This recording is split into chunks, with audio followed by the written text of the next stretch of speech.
It's not just the land that can cause problems in your farm estate plan. Machinery and equipment can cause problems too. This is the second largest asset by value that most farms have. So it makes sense that if we don't plan around this carefully and know what to expect, things can go sideways quickly. Watch this video to learn more.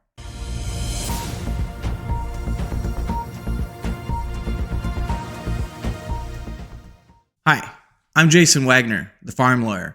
I work with family farmers every single day to help them pass the farm on to the next generation. In this video, we're talking specifically about farm machinery and equipment, how that fits into the estate plan, and some other things we need to think about for this important asset. When most people think about farm estate planning, we're focusing largely on the land, which makes sense. I mean, that is going to be the highest value asset, and it is the most important asset if you're going to farm, is you need farm land. But farm machinery and equipment is a close second. It's typically going to be the second largest asset by value in your balance sheet. It's not uncommon for machinery and equipment values to be $500,000, $1 million. Some operations go well beyond that.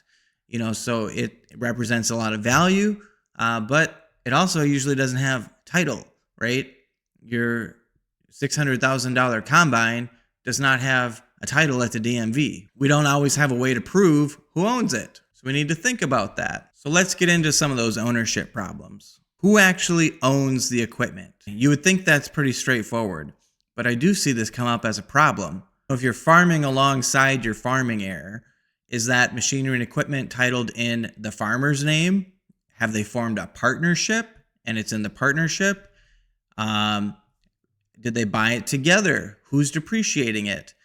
Sometimes we have to put together a little bit of a paper trail to figure out who this actually belongs to.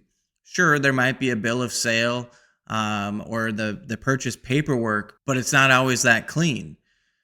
I've had cases where I've had to dig into farmers' income tax returns to see who's taking the depreciation. Maybe I'm also looking at who's writing off that interest for the loan to pay for that piece of equipment. So we need to be careful about how we think it's titled. In some cases, if we do form a farm LLC or a partnership, that can actually be pretty helpful for us, because then we assign all of the existing equipment to that entity. Then we have the partnership be the one that is buying new equipment. That allows us then to just track the ownership percentages inside of that partnership, rather than having to track each piece of equipment one by one, or trying to put together a balance sheet of this is dad's equipment and this is the kid's equipment. So the partnership can be a good way for us to do that. It can also be a good way for us to transition that equipment to the next generation by gifting units in the partnership or selling units in the partnership. This does come up sometimes with fixtures. Maybe we've got a new shop that's going up or grain bins that are going up. Well, who owns that? Mom and dad might own the land, but who paid for it? Is that shop or shed on mom and dad's depreciation schedule, or did it go on the depreciation schedule for the partnership? It can get a little messy sometimes, because we assume if this fixture is on the land, well, then it goes with the land. But it's not always so clear cut. So we have to take a look and see who actually owns this equipment, who owns this fixture, such as a grain bin or a shop or a barn. And of course, this ties into your estate plan, because we need to know when we're planning, how is this equipment getting tied to the will or the trust and the estate? If it's going to be in a partnership or an LLC, we need to have that going into the trust either now or upon the farmer's passing. We need to know how it's going to come out of that trust. If we've identified machinery and equipment in the trust and yet it's owned by a partnership, that's not ideal. We want to tie them together closer than that. We want to say the partnership, not just the machinery and equipment, because if it's inside of a partnership, we're really only telling half of the story inside of that trust. And importantly, if you have formed a partnership and put your machinery and equipment into it after establishing your trust, you may need to go back and amend that trust and make sure, again, it's all tied together so that things don't fall through the cracks and we end up with this machinery and equipment maybe going a different direction than we thought it would go when we set this up. Now, here's a tough one. What about the liens or the debt that we use to buy that machinery and equipment? And this one can also get a little messy. Now, if we have a lien that's 1-to-1, if we have a combine or a tractor that was purchased and financing was just for that piece of equipment, and there's a lien on just that piece of equipment, that's not so complicated typically, but it's usually not like that. Usually it's going to be all kind of mixed in together with operating loans, or in some cases, those operating loans or machinery loans are put into long-term loans with the real estate. So now we have real estate debt that actually was sourced from machinery debt, and it's all the same to you as the farmer. You're looking at, cash flow and interest rates and all of that. But when you're gone, what happens if the machinery and equipment goes one direction and the land goes a separate direction? Where does the debt go? Does it stay with the land and that machinery now is free and clear because we took all the machinery debt and converted it into real estate debt? If we don't write this down and answer it in your farm estate plan, we could end up with some pretty unintended results. A few years ago when dairy prices were down, we saw a lot of this. We saw a lot of short-term debt getting converted into long-term debt. And if the machinery and equipment and land all ends up going to the same person, the same farming heir, that's probably a solvable issue. It's not going to be a huge problem. But again, if we have these assets going two different directions or they're not completely lined up with which way they're going, we really need to be careful about how we're allocating debt. We have to remember that the default is that the debt follows the asset. So if you've got a piece of land that has debt on it that might have originally been machinery and equipment debt, that's probably going to whoever's getting that land, and the machinery and equipment is going to go free and clear if there's no liens attached to it. If that's not your intention, then you've got to spell that out in your estate plan. Next, we're going to talk about depreciation and stepped-up basis. So most farmers have depreciated most of their equipment. Bonus depreciation or accelerated depreciation has been very popular, which means that you get to write it off faster, helps you reduce your tax bill in the near term, but then that machinery and equipment has a basis of 0 fairly quickly, which means if you were to sell it, you're going to have some significant tax issues and depreciation recapture. It also means if you gift it, the people that you're gifting it to cannot depreciate that because you've already depreciated it and your basis is 0, so their basis is also 0. But if this machinery and equipment passes through your estate, it can get a stepped up basis. And this is a really cool tool. Of course, you can't be here for us to use this tool by definition, but when it happens, of course, we're going to take advantage of it.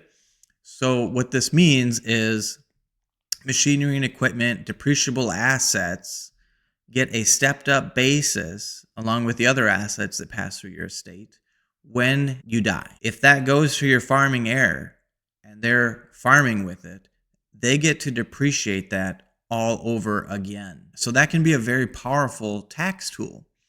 Imagine you have a $500,000 combine, $600,000 combine that you bonus depreciated, so it has very little basis left at the time you're passing. Goes to your farming heir. They continue farming, so they can depreciate this as a business asset. They get to depreciate it all over again. So that can be a huge income tax savings for them. But the same thing, even if they weren't farming it, they would still get that stepped up basis. Now they can sell the machinery and equipment and they won't have any tax concerns. Now, although I did just say, yes, if you depreciated your machinery and equipment, it has a basis of 0, and when you sell it, you're going to have a tax problem. That is in no way encouraging you, if you're a retired farmer, to let that machinery and equipment just sit and rot and rust in your shed. Okay? There are other tools available to you that you can still get value out of that machinery and equipment while managing the tax liabilities. It doesn't make a whole lot of sense for you to save on the tax bill by letting your asset drop to zero, right? We'd rather pay taxes on something than to let everything just drop to nothing. But know that there are some other tools.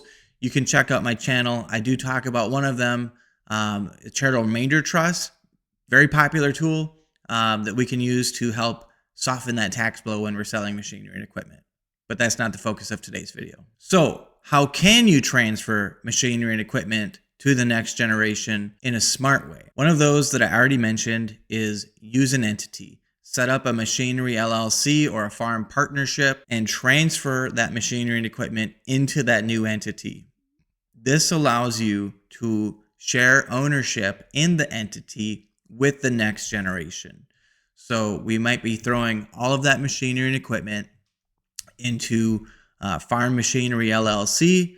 I, the senior farmer, am now gifting you, farming heir, 10% in my Farm Machinery LLC. Along with that, they've just picked up 10% of all of the machinery and equipment.